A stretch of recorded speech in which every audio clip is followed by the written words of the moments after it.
Welcome to the Defense and Aerospace Report podcast. I'm your host, Vago Muradian. Our podcast is brought to you by Bell. Since 1935, Bell has been redefining flight. Learn more about its pioneering spirit at bellflight.com. And joining us now is retired United States Army Major General Jeff Schloesser, who is the president of the Army Aviation Association of America. He's also the executive vice president for strategic pursuits at Bell. He is also a former Chief of Army Aviation and a former commander of the 101st Airborne Division. General Schloesser, thanks so much for joining us. Vago, it's a great privilege, and thanks for having me on the show. It's unfortunate that we're not having this conversation in sunny Nashville, Tennessee. Right. Shout out to all of our sponsors. Bell would have been sponsoring our coverage there, Leonardo, DRS, as well as Elbit Systems of America. And that's we're trying to provide a little bit of virtual Quad A coverage. Talk to us a little bit about the decision to postpone this extraordinarily large event. And also that it is postponed, right? I mean, there's a sense that it's been canceled. So talk to us a little bit about that decision, but also what folks should be putting on their calendars going forward in November. First of all, thanks for your continued coverage of Army Aviation as well as the Army Aviation Association of America, Quad A. So I'll use Quad A as our acronym. I really do appreciate the opportunity. As I've said, Quad A's been around since 1957, and our whole mission is to support the U.S. Army aviation soldier and their family. And when we took a look at the mission summit that we would be holding this week in Nashville, it was very clear to me almost 60 days ago that the Nashville mayor was feeling very uncomfortable with large conferences, and they were canceling almost all of them if the generators of the conference didn't cancel themselves. And so I wanted to be proactive. We consulted widely within Nashville as well as the Army leadership, Major General Dave Francis, as well as the Chief of Staff of the Army. And it came down to my decision to go ahead, and the proper term is canceled. We canceled the mission summit, so we're not going to Nashville this year, but we do want you to put it on the calendar for next April, 21 through 23 April will be the next mission summit there in Nashville. Now, that said, as you really clearly have been articulating, we do have a series of forums, throughout the year that Quad A does for our families and our members, as well as Army Aviation. And what we've decided to do at Cribbins, and we're going to be announcing this Monday, so you've got the lead on this, Vago, that we are going to hold a training, equipping, and sustainment symposium overlaid on top of our Huntsville Cribbins Symposium, which is the 16th to the 18th of November. Put it on your calendars. It's going to be awesome. We have the Chief of Staff of the Army, General McConville, being our keynote speaker and presenting national awards for this year. And Major General Dave Francis and I look forward to hosting this event. It certainly is a challenging and trying time, and very much thanks very much, sir, for giving us that little bit of a heads up for the audience for their planning purposes as well.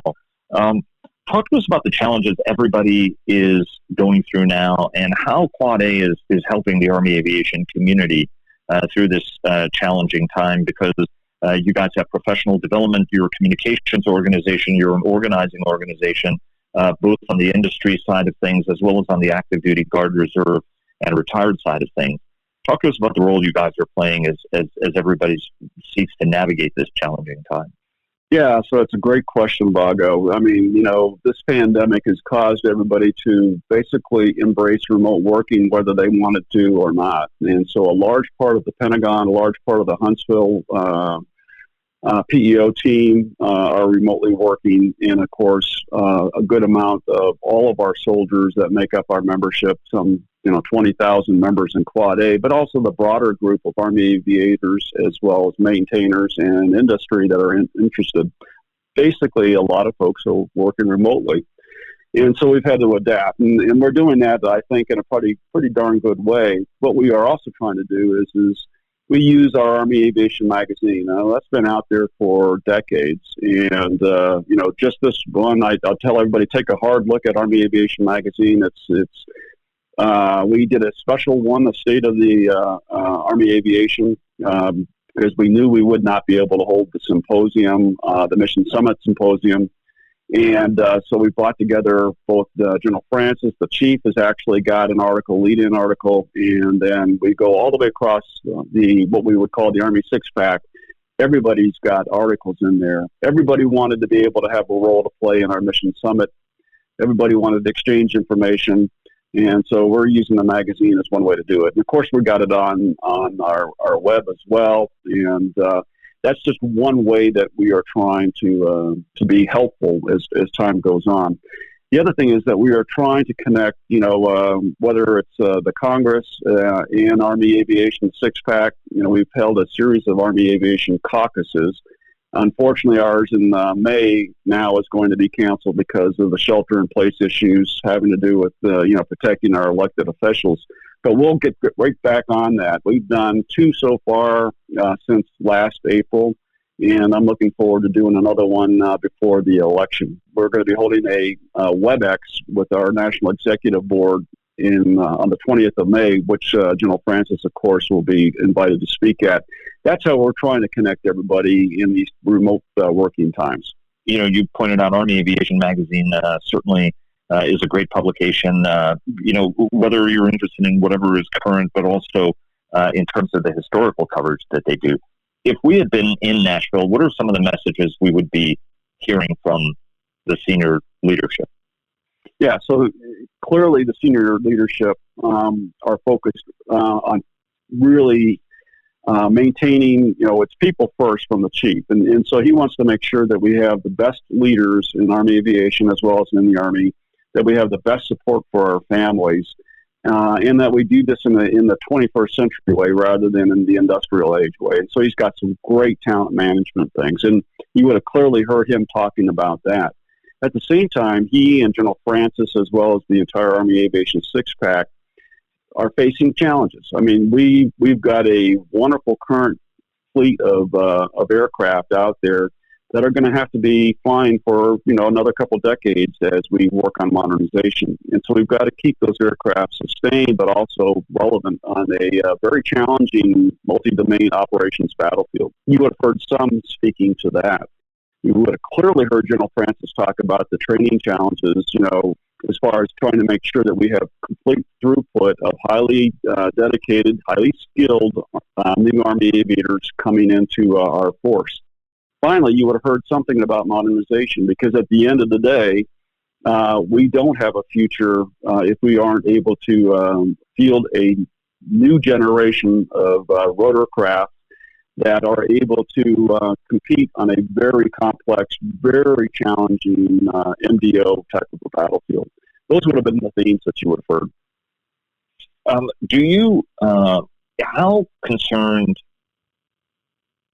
now that both the FARA and FLRAA programs have gone to their sort of last stage of the competition, with both the Sikorsky, Boeing, and Sikorsky team and you guys on both of those programs as well in this sort of next phase before there's a final down select on both of those programs, there is a little bit of concern that the budgetary picture could be a little bit bleaker for everybody, given the extraordinary nature of this crisis and the trillions of dollars that the government has had to do in terms of stimulus spending, and we're not really through that. Any sense at this point from the Army leadership how that, there's a sense when you talk to folks in the department that there's going to be a flattening out of the budget, but there are some folks who will tell you that we expect it to be not flat going forward, but actually could really drop rather significantly.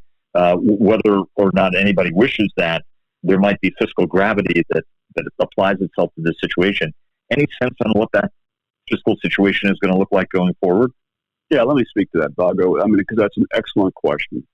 First, I would say that as an American, all of us ought to expect that, we're going to put more effort, resources into planning and then be preparing for pandemics, both the current one as well as whatever might happen in the future. And some part of our budget is going to go from our discretionary budget. Some part of that is going to have to go to those kind of preparations, medical preparations, planning preparations, as you think. What I will say, though, is that there is a broad understanding, I think, both on the Hill as well as within the very senior portions of Army aviation, or in the very senior portions of the military and the Army, that this is a pandemic, and yes, we have to fight it. It's not a war, but we always have the possibility of war with other peer competitors. And I sense, and I think you can see that in just the language that the General Murray, Dr. Jetty, the Secretary of the Army, Brian McCarthy, the Chief and the Vice are using, that it's extraordinarily important as well to modernize both the Army as well as Army aviation. And I think they're willing to pay the bills. I mean, I think there's going to be a 2022 night court. I think that Army aviation will be continued to look at, as it has in the past, to take any modernization resources out of its own accounts. And I think over time, what you're going to have to see is there's going to be a balance between, acquisition of current fleets and then a movement forward into the next generation. And this balance is going to be what's going to be critical.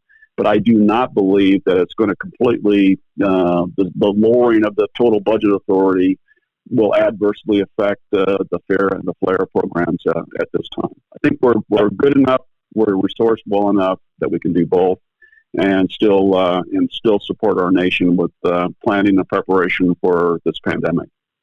And we did have an opportunity to talk to General Rugen as well, who's obviously working very hard to deliver on these very important programs. And I guess, right, schedule to a degree kind of helps you out, right? I mean, these are programs that would not be entering service until 2030 in the Army's budget and planning cycle, right? I mean, so it does give you a little bit of margin, especially that you will be in the development phase of these programs. God forbid, if there is a protracted fiscal situation, you're not getting into production until 2028 or so. Yeah, that's totally correct. And obviously, General Rugen's got that schedule in his mind. There is a pretty significant amount of resources that are devoted in this next phase, as you've indicated, both in the FLAIR program and then, of course, in the FAIR program, where 2 prototypes are going to be built and flown within 28 months for this competition. So there are resources there that have to be boxed off.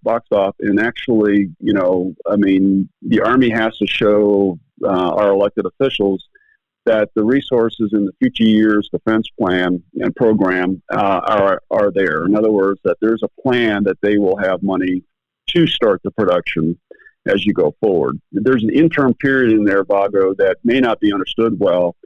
The chief calls it, I want to fly it before I buy it. And as far as aviation goes, and, clearly the secretary says, I want to drive it, shoot it, whatever, before I buy it.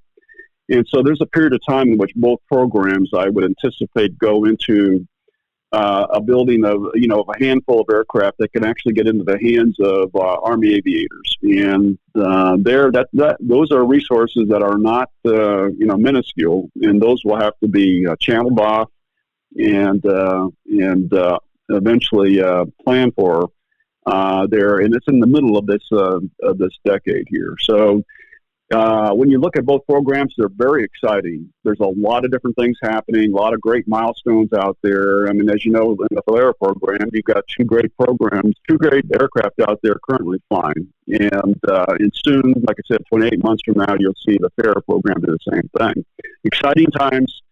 But again, I remain an optimist that because the aviation portfolio is basically paying for this out of their own pocket, that it will stay on track. And let me ask one other question. So do you think, though, that given that the Army is focusing on the future and has made clear that it will continue to back those future investments, do you think that the trade-off, the trade space that the Army is going to focus on is looking a little bit more at tailing out some legacy systems in the meantime? Would that be kind of a safer bet? Yes. I think what you're going to see is that there are currently plans that, one, we have, as I said, a great fleet of current aircraft. 2, we're approaching the numbers that were planned for initially. or not initially, planned for, as far as, the fielding of units across all of our components, including our National Guard, which is critical to our warfighting capability, as well as home efforts in the United States. So we're reaching the right kinds of numbers. You're going to see, obviously, the movement from a Lima to a Victor model on the Black Hawk. I think that's going to continue. But what I think you are going to see as well is just the lowering of the total buys per year in our current fleets, so that you can concentrate more on the next generation. They're not going to end. And again, as I said, I'm not predicting that units won't be filled. They will be filled, I think, per plans. But there is going to be this balance, as I've said, between the current fleet and its sustainment and its relevancy, and then moving on to this next generation. We have about a minute left. Two really quick questions. On the personnel side of things, do you think the economic downturn potentially makes it a little bit easier for the Army to retain aviators that it's been losing in rather large numbers? It's not good. We want to get people back in their jobs. I do think, though, that, out of situations like this, there becomes a realization that, being an Army aviator is a pretty secure job. If you're good at what you do, America needs you. And I think that there's a growing understanding of that, for sure. Last question. Major trade organizations are all feeling a pinch, obviously. The annual conference and trade show is something that's very important as not just a professional development, but a connection opportunity, but also a revenue opportunity in order to sustain an organization and the good works that it's doing across the course of the year. Is there any challenge associated with running a major organization at a time when you can't have as many of those personal meetings that are, frankly, dues are an important part of it, but of course, obviously, the fees for those sorts of gatherings are also important. What are the challenges that you're facing? Because there are some who are looking at this as an opportunity to reduce the number of memberships that they have, reduce the amount of dues that they're paying. Is there any challenge associated with this certainly over the near term? Yeah, well, what we see in Quad A, and I can't speak for any of the other organizations that support our military, but years ago we realized right after 9/11 that we needed to have an emergency fund, and so we established that. Even though we're not for profit, we're able to keep emergency funds available, and so that's allowed us to continue to operate in a very effective way this year, in spite of not being able to have the Mission Summit in Nashville this month.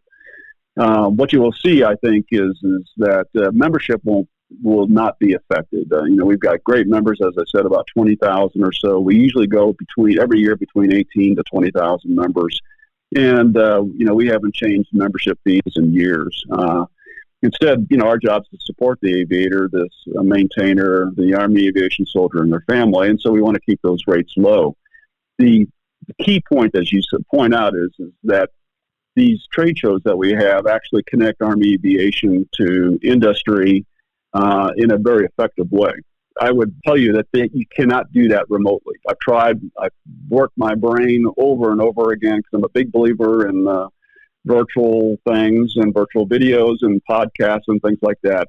But you just can't get through that synergy and dynamic interchange between industry, which basically pays for the trade shows, and Army aviation and the broader Army community.